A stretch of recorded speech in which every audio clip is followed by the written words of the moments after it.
खरं तर सगळ्यांचा मी खास करून मीडियाचा आभार मानतो. तुमचं ते सूत्र आहे ना, त्या सूत्रामुळं ही पत्रकार परिषद घेतो आणि मग सूत्र मधात ठेवायचे नाही, डायरेक्ट गोत्र आणले पाहिजे आणि सूत्रातूनच ही बातमी इतकी तुम्ही लोकांपर्यंत पोहोचवली. मलाही माहीत नव्हतं मी विधान परिषदचा उमेदवार होऊ शकतो किंवा आमदार होऊ शकतोय. केवळ आणि केवळ मीडियामुळं ते मला वाटतं महाराष्ट्रभर गेलं, लोकांपर्यंत गेलंय. मला वाटतं कदाचित एकनाथजी शिंदेपर्यंत पण गेलं असेल.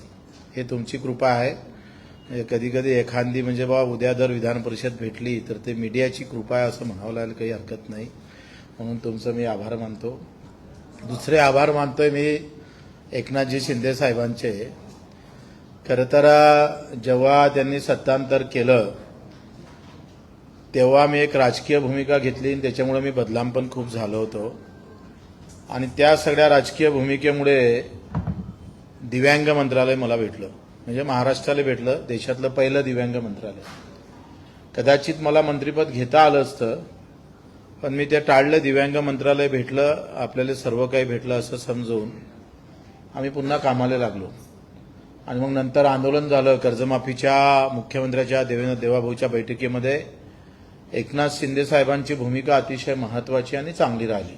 विशेष भूमिकेमुळे आज कर्जमाफी घोषणा झाली आणि त्या ह्याच्यातूनच मला असं वाटतं का घोषणेतूनच आम्हाला त्या आंदोलनाला यश पण भेटलेलं आहे. त्याच्यातही शिंदे साहेबांची मोठी एकंदरीत त्यांच्या भूमिका महत्वाची राहिली आहे. एक शब्दाचा पक्का माणूस म्हणून शिंदे साहेबाकडे पाहिलं जातं. मला वाटत नव्हतं दिव्यांग मंत्रालय निर्माण करून म्हणून, कारण त्याच्यापूर्वी आम्ही 10 ते 15 आंदोलन केले होते. 15 आंदोलनात पहिली मागणी दिव्यांग मंत्रालय होती पण ते झाली नव्हती. पण देशात कुठं दिव्यांग मंत्रालय नाही, इथं कसं होईल, मला त्या आश्चर्याचा झटकाच होता.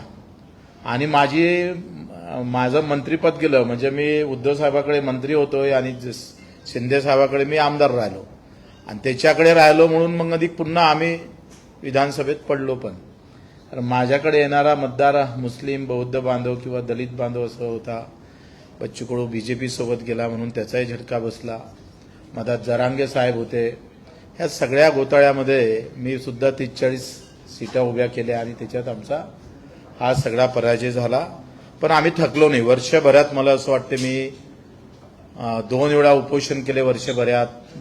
3 दिवस, नंतर 7 दिवस, 500 किलोमीटर पायी चाललो, 350 सभा महाराष्ट्रभर घेतल्या. आणि या सगळ्यानंतर कर्जमाफी, नागपूरच्या मोठ्या आंदोलनानंतर कर्जमाफीचा एक धागा गवसला आणि कर्जमाफीपर्यंत समोर गेलो. त्याच्यामध्ये दिव्यांगाचे 2,500 रुपये आपण वाढवले. 600 रुपयाच्या महिन्याची लढाई बच्चू कडू आणि आमच्या दिव्यांग बांधवाच्या ताकदीमुळं ती 2,500पर्यंत नेली. दिव्यांग मंत्रालयाचं स्थापित झालंच. 185 शासन निर्णय आपण काढले.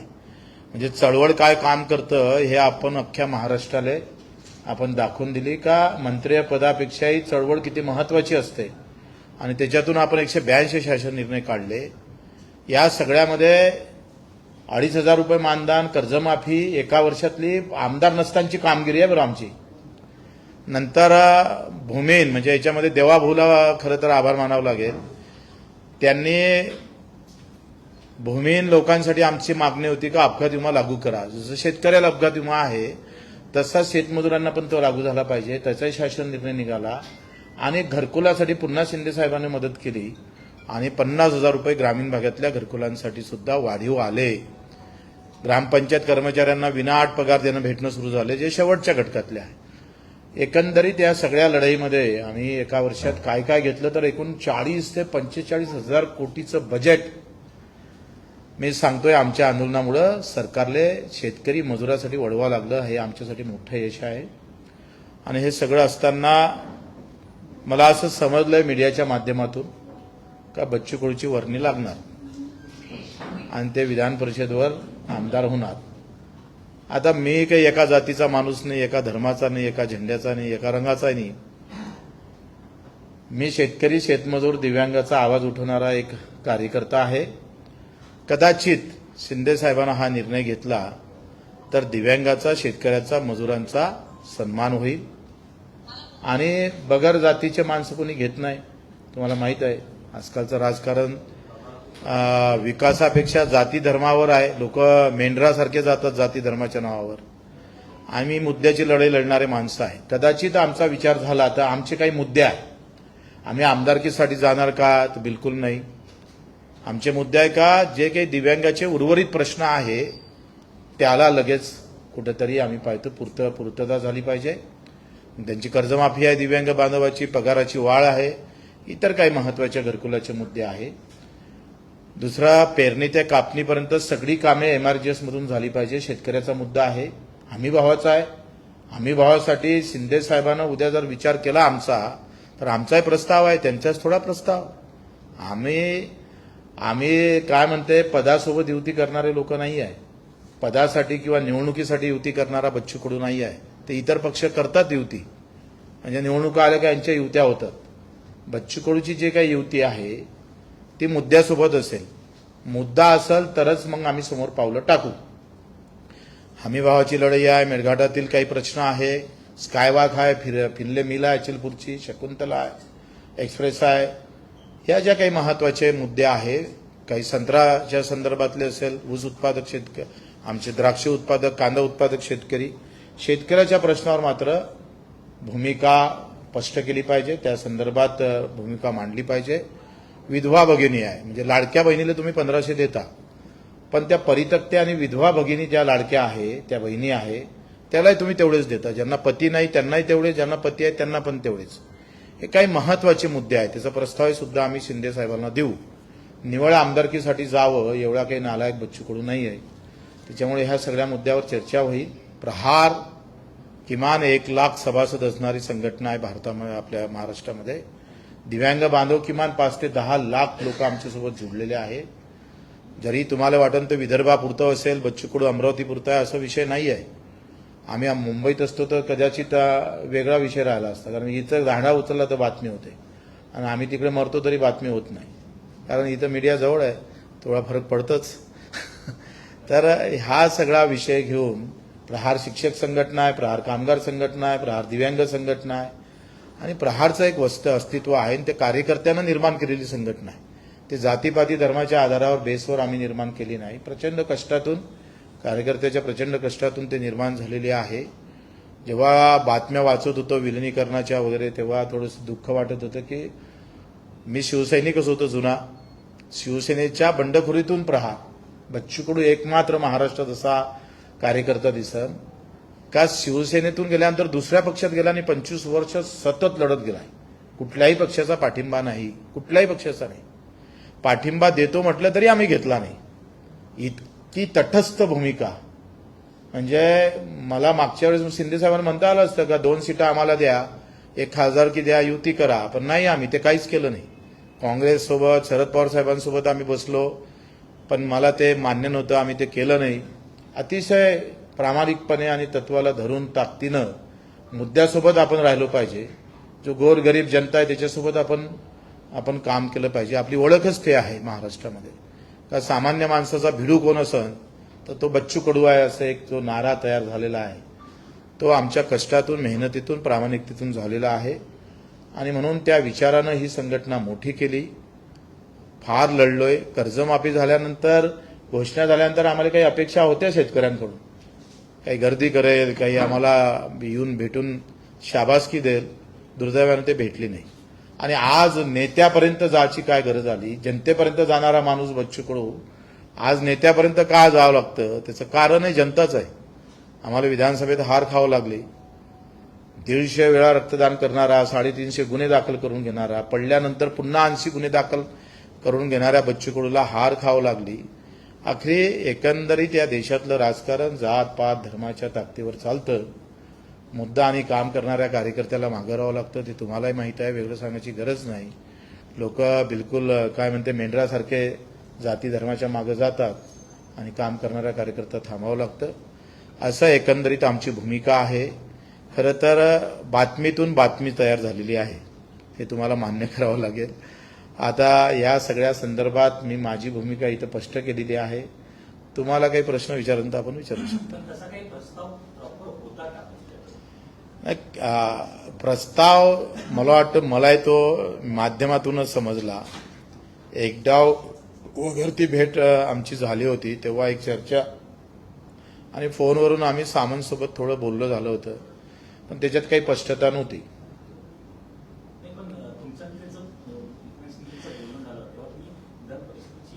अशी काही चर्चा अशी काही चर्चा झाली नाही. कसं आहे, विधान परिषद मला तर हेच माहीत नव्हतं. मी आता हिमालयातून पायी चालून आलोय. म्हणजे मी आलो नाही हे त्याच्या दुसऱ्या तिसऱ्या दिवशी बातमी चालली एकंदरीत. आणि बातमी चालल्यानंतर मग थोडी एक चर्चा फोनवर आमची सामंत साहेबांसोबत झाली. त्याच्या व्यतिरिक्त काही झालं नाही. पण तुम्ही आता अवघे काही तास उरलेले आहेत उमेदवारी अर्ज भरण्यासाठी. एकनाथ शिंदेच्या पक्षाकडनं तुम्हाला काही सांगण्यात आलंय की अर्ज भरण्यासाठी तयारी करा किंवा काय? असं काही मला वाटतं अजून कुठलाही आम्हाला फोन नाही, सांगितलं गेलं नाही. तुम्ही तयारी केली आहे का? शक्यता असू शकतं. जर एवढं काही जेव्हा झालं, कुठून ना कुठून बातमी लीक झाली असेल, ते तुमच्यापर्यंत आली असेल, उगाच काही थोडी हवा येतं, बातमी होतं. वाटतं काही माझ्यापेक्षा तर तुम्हाला अधिक जास्त माहिती असू शकते.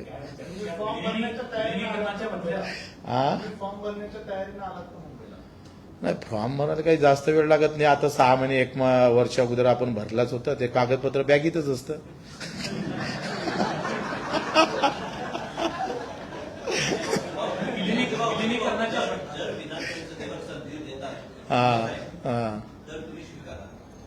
नाही, मला असं वाटतं का तो किंतु परंतुचा विषय आहे.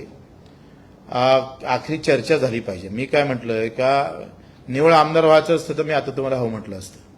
पण मी काय म्हटलंय का आमचे मुद्दे फार महत्वाचे आहे शेतकऱ्यांचे. आम्ही शिंदे साहेबांना आम्हाला विधान परिषद गेलं, आम्ही त्यांचे पाईक म्हणून राहू, मेहनतीनं काम करू, प्रामाणिकपणे लढू. शिवसेना किती वाढवायची आहे तोही प्रयत्न करू, तो विषय नाही आहे. त्याच्यापेक्षा महत्वाचा विषय आहे की आम्ही जेवढं मायबापाने मानतो तेवढंच आम्ही दिव्यांग आणि शेतकरी मजुरांना मानतो. म्हणजे आमच्यासाठी ते देवा समान आहे. आणि म्हणून त्यांच्यासाठी जर मोठा संघटन त्या मुद्द्याच्या सोबत उभं राहत असेल पक्ष, तर मग आपण सगळी चर्चेतूनच होईल ना. आता चर्चेचा निरोप येते का नाही येत तो प्रश्न महत्वाचा आहे. शिंदे यांच्यासोबत तुम्ही जेव्हा बंडखोरी झाली तेव्हा तुम्ही एकनाथ शिंदे यांच्यासोबत गेलात. नंतर तुम्ही एकदा किस्साही सांगितला की लग्नात अनेक जण आमच्यावर टीका. हा, बरोबर आहे. गेलात. मात्र आता इतकी वर्ष होऊ नये, कुठलंही पद नाही, आमदारकी नाही, खासदारकी नाही. प्रहार बरा अन्याय आहे का? कारण का केवळ तुम्हाला सोबत घेऊन जाण्यापुरती त्यांनी तुमचा वापर केला का? प्रहारवर कोणी अन्याय करण्याची ताकद नाही. कोणी जन्माला अजून पैदा झालं नाही. आमच्यावर काय कोणी अन्याय करू शकतो? हम खुद तलवार आहे. पद द्यायला हा, पद द्यायला उशीर होतोय का? नाही, आपण पद मागितलंच नाही. मुळात कसं आहे, पद मागणारा बच्चू कडू असता तर विधानसभेच्या अगोदर आम्ही ऍडजस्टमेंट नाही केले असते, आम्ही युती नाही केली असती, मला एक सीट दिली नसती का? कोण असं वाटतं तुम्हाला?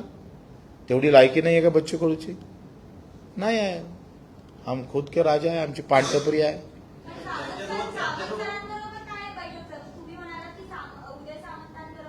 फोनवर बोलणं झालं, ते काही इतकं विस्तृत झालं नाही. फोनवर असल्यामुळे मी घाईत होतोय. म्हटलं आल्यावर भेटू. आणि आला, माझं म्हणणं आहे आजच्या पत्रकार परिषदेनंतर काही निरोप आला तर आखरी जाऊ भेटू आपण. भेटायला काय हरकत आहे? पण गेल्या 24 तासापासून तुम्ही मुंबईमध्ये आहात. शिवसेनेच्या कोणत्या नेत्याशी तुमचं थेटपणे बोलणं झालंय का? भेटण्यासंदर्भात काही? मी 24 तासापासून मुंबईत नाही. काल जालना होतो, तिथून संभाजीनगर बायकार इकडे आलो आणि सकाळी आता आंघोळ केली तिथं येऊन बसलोय.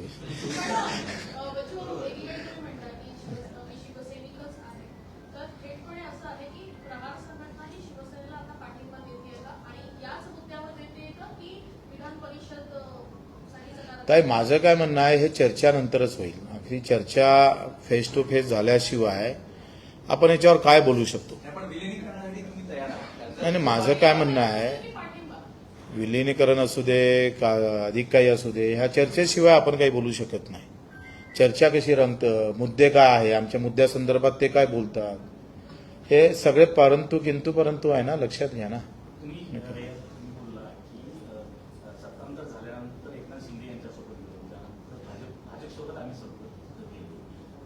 विधानसभेची निवडणूक त्यामुळे हरलो आम्ही मुस्लिम मत आणि दलित मत तुमच्या पाठीच्या असं एक तुमचं मत आहे. तर स्वतंत्र झाल्यानंतर तुम्ही त्यांच्यासोबत गेल्याचा लक्षात चूक झाली असं वाटतं? नाही का, माझं काय मत आहे, दिव्यांग मंत्रालय भेटल्यामुळं चूक झाल्यासारखं वाटतच नाही. अमृत आणलं ना हो आम्ही दिव्यांग बांधवासाठी. चूक कसं म्हणता येईल तुम्ही सांगा. ज्या गावाला पाणीच भेटलं नव्हतं, विरस नव्हतं, आणि मग ते एखादा सरपंच गेला कुठून पाणी आलं असेल तर ते चूक म्हणाल का? दिव्यांग मंत्रालय तुमच्यासाठी ते महत्वाचं वाटत नाही, पण दिव्यांग बांधवांना विचारा बरं. का दिव्यांग मंत्रालय म्हणजे सन्मानाचा विषय आहे, अस्तित्वाचा आहे, अस्मितेचा विषय आहे. कोण केलं मंत्रालय उभं? आम्ही सांगतो आम्ही एकटा होतो, आमच्याजवळ 100 आमदार नव्हते, 50 नव्हते. एकटा असून जर मंत्रालय निर्माण करण्याची ताकद ठेवतोय, शिंदेसाहेब त्यांना दाद देतोय, त्यांचा सेवाभावी वृत्ती दाखवतोय, त्यांच्या भूमिकेतून दिव्यांग मंत्रालय निर्माण होत असेल तर ही सगळ्यात महत्वाची बातमी आहे, महत्वाची गोष्ट आहे.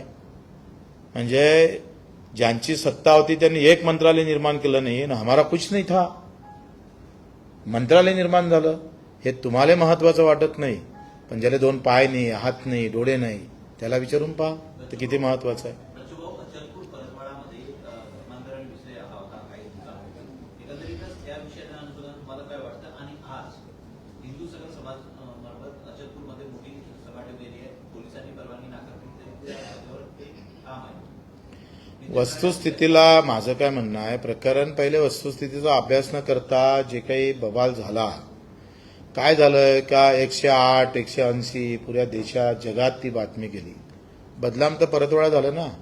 आता परतवाडा अचलपूर शहरातल्या मुलींचं म्हणजे काही 10-15 मुली झाल्या असेल, पण बदनामी तर परतवाडा अचलपूर शहरातल्या मुलींची झाली ना. हिंदूंची झाली, मुस्लिमांची झाली. त्यांच्या मुलींचे लग्न करावं होणार. परतवाडा अचलपूर म्हटलं की लोक आता शंकेच्या नजरेनं पाहतं मुलीकडे. हे मोठं नुकसान आहे, लक्षात घ्या, सगळ्यात मोठं नुकसान आहे. तर कोण असणार आहे मला काही त्याच्यात जास्त महत्व नाही. तुम्ही कसं आहे, आमचं लक्ष आहे वंचित घटकाकडे. पीडित वंचित जो अतिशय दुर्लक्षित घटक आहे तो कुठल्याही धर्माचा असू दे, त्याच्यासाठी आमचा धर्म एकच आहे. कर्जमाफीच्या बाबतीत आम्ही बोललो आहे का जे तुम्ही प्रोत्साहन निधी देता आहे ते वाढवून द्यावं लागेल. आता जरी देता आला नाही तर सेकंड टप्प्यामध्ये तुम्ही वाढवून द्यावं लागेल, आणि वेळ पडलं तर आंदोलनही करू. 2 लाखापर्यंतची कर्जमाफी, पीक कर्ज माफ होते, पण गेली अनेक वर्षानुवर्ष त्यांनी शेतकऱ्यांची पाईपलाईनसाठी शेतामध्ये काहीतरी नवीन गोष्टी करण्यासाठी 5-10 लाखाचं कर्ज ते थकीत आहे, ते थकीत. आता याच्यावर काय आहे, ही पीक कर्जाची माफी झाली, पण याच्यात स्प्रिंकलरसाठी घेतलेलं कर्ज असेल किंवा पॉलीहाऊससाठी असेल किंवा ट्रॅक्टरसाठी घेतलेलं असेल किंवा साधन सामुग्री निर्माण करण्यासाठी असेल, ते घेतलं तर किमान 1 ते 1.5 लाखाची कोटीची कर्जमाफी माफ करावं लागेल. लक्षात घ्या, हा आकडा फार मोठा आहे आणि याच्यासाठी आपण केंद्रासोबत लढलो पाहिजे. आणि माझं म्हणणं आहे का आता आमची लढाई ही हमी भावाची असणार आहे. आम्ही हमी भावासाठी लढणार आहोत, बिलकुल ताकदनं लढणार आहोत. कारण शेतकऱ्याचं मूळ जे आहे ना, याच्यातला जर खरं त्याला वेळेवर कर्ज काळाची वेळ याची नसेल किंवा तो कर्जबाजारी आत्महत्या थांबायची असेल तर हमी भावाची लढाई लढलो पाहिजे. भाऊ, तुम्ही म्हटला मगाशी की मंत्रीपद मिळालं असतं तर अजून वेगळं काही करता आलं असतं. पण माझं म्हणणं असं आहे की समजा तुम्हाला तुमच्या सगळ्या तुम्ही ज्या मुद्दे मांडले, तुम्ही प्रस्ताव केले, एकत्रित पत्रकार परिषद माध्यम प्रस्ताव शिंदेसाहेब बघत असतील, जर तुमचे सगळे प्रस्ताव त्यांनी मंजूर केले तर आमदारकी सर तुम्ही मंत्रीपद स्वीकारण्यास तयार असणार का? आता कसं आहे, जर तरवर बोलण्यात काही अर्थ नाही. तुम्ही काय म्हणता मला का पट्टी लावून बॅटिंग कर, याच्यात काही अर्थ आहे का? पण उदय सामंत तयारी तुमची असेल का? नाही, ते माझं काय मत आहे, या सगळ्या गोष्टीवर आता बोलून काही फायदा नाही, चर्चाच नाही. आता ते बलावते का नाही बलावत हाच पहिले प्रश्न आहे. माझं काय म्हणणं आहे, बैठकच नाही झाली तर मग कशाला बोलू मी आता. उदय सामंत त्या बोलले, सकारात्मक आहे. उदय सामंत त्या बोलले, एकनाथ शिंदे हा चर्चा झाली, उदय सामंत बोलले, त्याच्यानंतर खिचडी म्हणा किंवा काही संवाद नाही झाला. हा. काय बोलायचं आहे एकनाथ शिंदे? नाही, माझं असं मत आहे का जर सन्मान शेतकरी मजूर दिव्यांगाचा सन्मान करायचा असेल तर जरूर निर्णय घेतला पाहिजे. आणि आम्ही ताकदीनं बिलकुल म्हणजे शेतकरी, शेतमजूर आणि दिव्यांग बांधवांना न्याय देण्याचं काम आपण निश्चितच फार ताकदीनं करू. आखरी विधान परिषदेच्या सभागृहामध्ये काही गोष्टी आजही लोकांच्या मेसेज का बच्चू कडू गेले म्हणजे काही शब्द आम्ही कानावर पडत नाही. शेतकरी शेतमजुराचे अशा बऱ्याच लोकांच्या आम्हाला आलेले मेसेज का बच्चू कडू गेला पाहिजे बा. मध्ये ती तीव्रता नाही. हां बरोबर आहे. हे तुम्ही मान्य केलं म्हणून तुमचं धन्यवाद. तर वो ते जे म्हणतं ना जी लढाई असतं ना ती धारदारपणे लढाची ते बिलकुल ताकदीनं लढू. शिवसेना मोठं होण्यासाठी तुमचा फायदा निश्चित होईल शिवसेनेला. माझं म्हणणं आहे झालं तर काय हरकत आहे. आपल्या या मातीतली संघटना आहे, सेना आहे. तर तुम्ही एवढी पत्रकार परिषद घेताय, एकनाथ शिंदे काहीसे पॉझिटिव्ह असते, उदय सामंतांनी काहीतरी सिग्नल दिलं असेल बच्चू कडूंना, तेव्हा तुम्ही पत्रकार परिषद घेऊन हा खुलासा करताय. त्याच्यामुळे कसं आहे, मी कडू आहे आणि मी जर चेहरा आनंदी ठेवला नाही तर कडूच कडू होऊन जाईन आधी. त्यांना कडू मला बरेच जण तुम्ही कडू आहे थोडेसे गोड गोड राहत जा. नाही, पण काही पॉझिटिव्ह साईन आहेत एकनाथ शिंदेकडनं तुम्हाला बोलवलंय आज. मला असं वाटते का अधिक एकदा बसू ना आपण. माझं काय मत आहे का आता हीच वेळ आहे आमचं नेहमी भेट व्हायची. नाही तर मग तुम्ही कसे भेटता, आम्हाला भेटत नाही. तर आपण भेटू. म्हणजे तुमच्या पक्षाच्या काही बच्चू पदाधिकाऱ्यांचं म्हणणं आहे विलीनीकरण करू नका, पण जर ऑफर देत असतील आमदारकीची तर ते तुम्ही घेतलं पाहिजे असं पक्षातील देखील आता काय खूप मला किमान 15-20 हजार मेसेज आले असेल, म्हणजे वाचणं पण होत नाही आहे. पण माझं असं मत आहे का आपण हा निर्णय राजकीय निर्णय कोणत्या ताकदीनं कुठल्या परिस्थितीत कसा घेतला पाहिजे हे आम्ही शिवबाच्या इतिहासातून शिकलो आहे. शिवरायांच्या त्यानं कधी डाव मारायचा, कधी हुलकी द्यायची, कधी काय करायचं. छत्रपतीचा इतिहास निवड आम्ही वाचलाच नाही तर पायी पण चाललो आहे छत्रपतीच्या भूमीवर. त्यानं तितका तर आम्ही मजबूत आहो ना. तुम्ही त्याची चिंता नका करू. दिल्लीमध्ये आपचे जसे खासदार भाजपात गेले त्याचा विचार करता तुम्हाला हा निर्णय घेणे योग्य असेल असं वाटतं का? कसं आहे, माझं काय म्हणणं आहे, निर्णय हा सामान्य माणसासाठी दिलासा देणारा असला पाहिजे. बच्चू कडूचा मान सन्मान, त्याची प्रतिष्ठा नाही तर सामान्य माणसाचा आवाज बुलंद होत असेल तर तो घेतला पाहिजे. हिंदी में जानना चाहेंगे, आप एक पार्टी है दिव्यांग लोगों के लिए बड़े पैमाने पर महाराष्ट्र में काम करती है, चर्चा ऐसी है कि आपका प्रहार पक्ष शिवसेना के साथ जुड़ा और आप एमएलसी बने. ना ऐसा कुछ नहीं है. देखो हम किसान के लिए भी काम करते हैं, मजदूर के लिए भी काम करते हैं, दिव्यांग भाई के तो वो तो हमारी आत्मा है भाई. हमारे लिए भगवान के समान है दिव्यांग भाई. और मैं तो बहुत नसीबान हूँ कि इन लोगों के ऐसे लोगों के लिए मैं काम कर सकता हूँ. मैं बहुत नसीबान समझता हूँ. जो भी होगा वो इन लोगों के लिए भी होगा, इनके लिए होगा. बच्चू कडू खुद के लिए कुछ नहीं करने वाला है. अभी तक स्पष्ट नहीं है जाने वाले स्पष्ट करेंगे भी नहीं ना. फिर सब अभी बताएंगे तो फिर राजनेता बोलेंगे क्या लोग मुझे? आप बोलो. राजनेता जैसा रहना पड़ा. मैं अभी रहता नहीं था, अब लोग बोलते राजनीति जैसा रहते जाओ. उद्या पत्रकार परिषद परत होईल असं वाटतं. बिलकुल. हा तुम्ही पेढे घेऊन ये जा. म्हणजे तुम्ही मला सपोर्ट केलाय का हे बोलून आम्हाला? नाही आता हे सहज बोललो आपण. नेपाळमध्ये कुठं होता? नेपाळमध्ये मी किमान 5,500 मीटर चढून आलेलो आहे. -15 उष्णतामान होत आहे आणि खूप माझ्या आयुष्यासाठी सगळ्यात मोठा कठीण ट्रॅक होता. एव्हरेस्ट बेसपर्यंत गेलो. त्यानं तिथला जो संयमपणा आहे ना तो खूप शिकलो मी. संयमानं चालत. तिथं श्वास ऑक्सिजन कमी असतं, थंडी भरपूर असतं, हाईटनं चढावं लागतं. तर असं तुम्हाला मी चालून दाखवलं, तुम्ही हसाल. म्हणजे एक पाऊल टाकताना दुसरं पाऊल मोजून टाका लागायचं नाही तर श्वास भरून यायचं. त्यानं संयम फार महत्वाचा आहे आणि मी आयुष्यात संयम फार ठेवला नाही. आता त्या गेलो तेव्हापासून संयम ठेवायला लागलो आणि गौतम बुद्धांच्या भूमीत गेलतोय. हो, म्हणजे तुम्ही येत्या काळामध्ये संयमशील बच्चू कडू पाहायला मिळाल. कारण तुमचा महाराष्ट्रातला तुम्ही अधिकारी पण बघत नाही, समोरचा पण तो पण बघत नाही. नाही, तिथं शिकला नेपाळमध्ये. तिथं संयम मी ठेवणारच नाही. बच्चूभाई, जातीचं राजकारण एकीकडे होताना बघतोय आणि तुमचे मुद्दे शेतकऱ्यांचे आणि दिव्यांगांचे आहेत जे अतिशय प्रॅक्टिकल आहेत. तुम्हाला वाटतं की हे सगळ्या ठिकाणी तुम्ही पुढे पाऊल ठेवताना तुम्हाला फार संयमाने पाऊल ठेवावं लागणार आहे प्रत्येक गोष्टीसाठी? कसं आहे, माझ्या निर्णयामुळे शेतकऱ्याच्या आंदोलनाचं खच्चीकरण नाही झालं पाहिजे. कसं आहे, जातीच्यासाठी लढलो असतो ना आम्ही तर आम्हाला ही वेळच नाही आली असती. पण मूर्खता आहे ते या सध्याच्या याच्यामध्ये, जो जात के लिए धर्म के लिए नहीं लढेगा वो मर जाएगा. आणि मग ते लढलाय तरी पैसा, राजकारण पैशाचं फार महत्वाचं झालंय. नाही तर आमच्यासारख्यावर 350 गुन्हे कोणावर दाखल आहे, कोणत्या पक्षप्रमुखावर आहे सांगा बरं. सामान्य माणसासाठी एक सांगा, एक 150 वेळा रक्तदान करणारा एक तुम्ही पक्षप्रमुख दाखवा कोणावर आहे. पण मग प्रॅक्टिकल वचूकडून ते हिंदुत्वाचा अजेंडा किंवा हिंदुत्वाचा व्याख्या सांगणाऱ्या शिवसेना कसं आहे, धार्मिकता म्हणजे माझं म्हणणं आहे का धर्म, मी माझ्या हिंदू धर्माचा आहे, मी त्याचा अभिमान गर्व ठेवत असेल आणि मनात जर कपट भावना एखाद्या दुसऱ्या धर्मासाठी ठेवत असेल तर त्याला हिंदुत्व म्हणतच नाही, लक्षात घ्या. आणि ते मतासाठी मग तुम्ही रस्त्यावर लढ्या लढत असेल तर ते आम्ही थोडं सहन करतोय. तुम्ही मूळ शिवसैनिक जरी असलात तरी शिंदे शिवसेनेमधनं असं म्हटलं जातं की आता शिवसेनेसोबत त्यांचा संबंध नाही म्हणून काहीशी नाराजी आहे. तुमचं नाव जेव्हा चर्चेत येते तेव्हा नाराजी असणं फार चांगलं. कसं आहे, सगळं होकार म्हटलं असतं तर मजा नाही आली असती. नाराजी आहे म्हणून बातमी झाली ना, ते असली पाहिजे.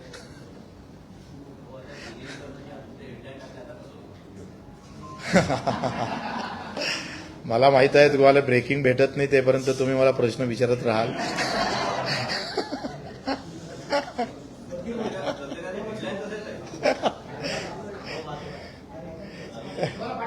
हा,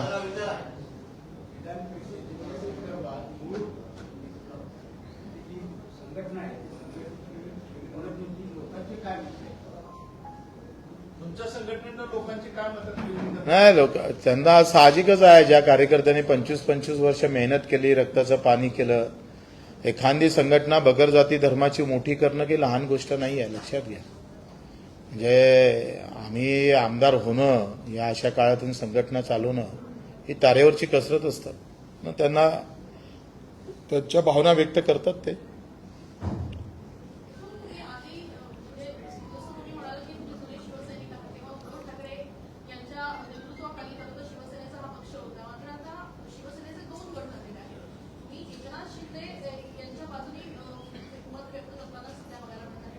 उद्धव ठाकरे यांच्या सोबत काही याच्या आधी चर्चा झाली होती का विधानसभेसंदर्भात किंवा सोबत जाण्यासंदर्भात? नाही नाही कशाबाबत त्यांच्यासोबत पाऊल ठेवण्यासंदर्भात उद्धव ठाकरे यांच्यासोबत नाही. मी एक जाता जाता एक फोन केला होता, पण त्यांनी उचलला, नदी ठेवून दिला. आता ते सगळे सगळे गेल्यानंतर मानसिकता नसेल कदाचित. ओके, धन्यवाद, आभारी आहोत सगळ्यांचा. नाही, आता मी जन्मदिवसानिमित्त शुभेच्छा दिल्या होत्या. हा, मी स्वतःहून दिल्या आणि 1 दिवस अगोदर दिल्या. आता त्याच्यानं मला असं वाटतं शुभेच्छा देणं गैर तर नाही आहे. वाढदिवस कोणाचाही चांगला झाला पाहिजे, तुमचा, आमचा, सगळ्यांचा. हा, म्हणजे ते मला असं समजलं नाही कसा प्रतिसाद आहे. फोनवरून थोड्याशा 2 मिनिटात एकदम नाही समजत ना. चला, धन्यवाद.